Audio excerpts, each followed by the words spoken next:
Sir আমরা তো চলে এসেছি স্যার। স্যার হ্যাঁ হ্যাঁ বলো। স্যার ফারিয়াদের বাসা আমরা চলে এসেছি স্যার।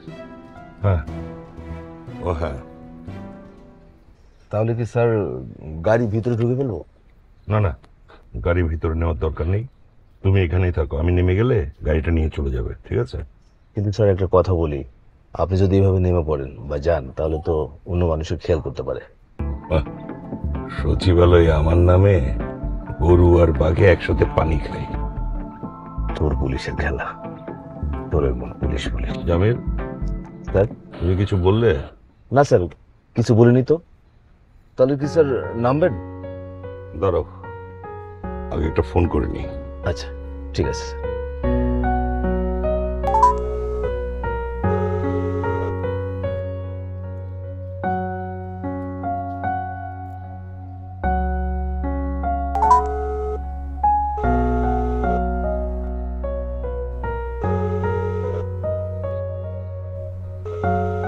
আরে কেউই তো ফোন ধরছে না। ফারিয়াকে কল দিয়েছিলেন স্যার? আরে মাথা খারাপ নাকি? ওকে ফোন দেওয়ার আমার সাহস আছে? তাহলে কি যাবেন না স্যার? হ্যাঁ যাবো, আমি নামি তাইলে তুমি কিন্তু গাড়ি নিয়ে চলে যাবে, ঠিক আছে? জি জি স্যার।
অসহায় বেদনারা প্রতিদিন দিশাহীন খোঁজে সারা। কিছু ভয় কিছু ভুলে থাকা স্মৃতি মুছে দিয়ে যায় জীবন জ্যামিতি। তবু প্রীতি তবু পারা, এমন জনম তো আর পাবো না।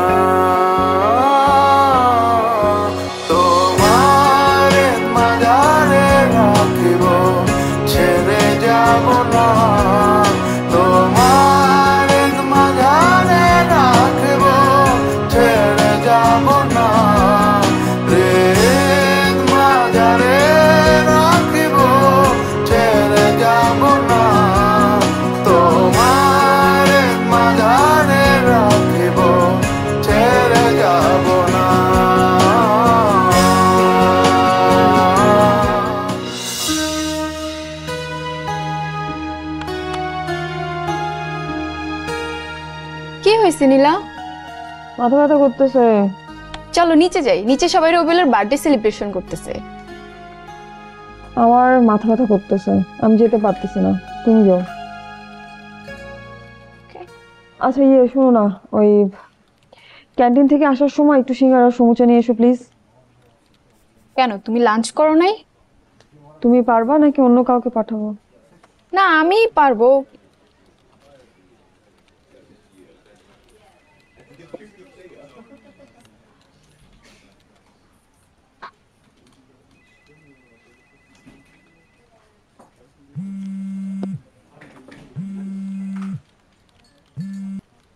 জি।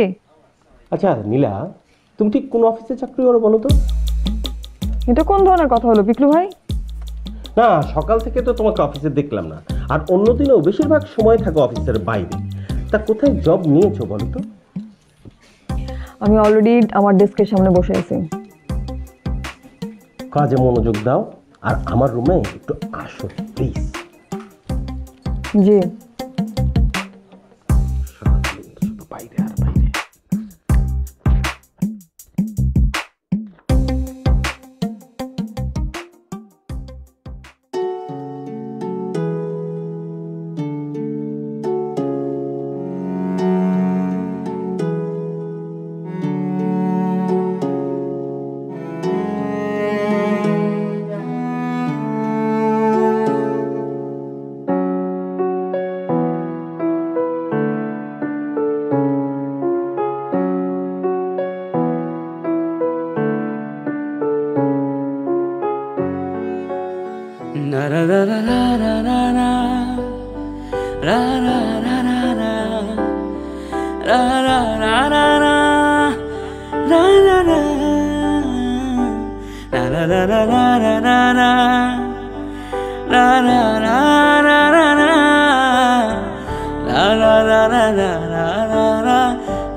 Oh